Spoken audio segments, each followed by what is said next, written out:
The Super Snooper was a little slow to start with. That's quite a mouthful of a sentence to say.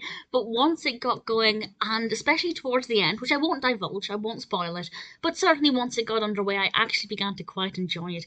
This is a 1952 Warner Brothers cartoon. It's directed by Robert McKimson and written by Ted Pierce. And we have Mel Blanc voicing Daffy Duck. Apparently, Arthur Q. Bryan did the voice sound of the phone, which is pretty great. And this is another cartoon where Daffy Duck is playing the role of the detective. There are quite a few of these, and I quite like them. I don't love them. Whenever I find that I'm watching another one, I'm not completely jumping with joy because sometimes I feel like they can be a bit slow, and that certainly was the case here to begin with.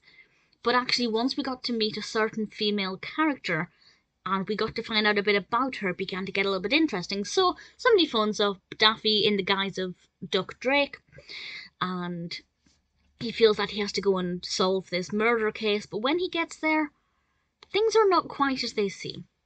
And after that point, I quite liked it. The character of this female character, I thought, had a very, well, certainly a very interesting design visually. Her facial features are quite pronounced. She's not exactly what I would have pictured.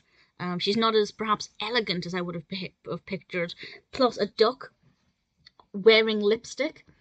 There's just something very peculiar about it. It works, but it's certainly interesting.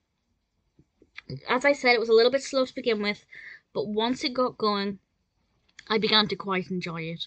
So if you start watching it and aren't immediately taken by it, I'd say stick with it because what is revealed about this murder mystery it took me by surprise. I wasn't expecting it, and I quite enjoyed it. So it was definitely worth persevering with. Never going to be one of my all-time favorites, certainly not. But I didn't mind the Super Snooper. I'd say watching it once, at least once, is probably a good idea. It's not terrible.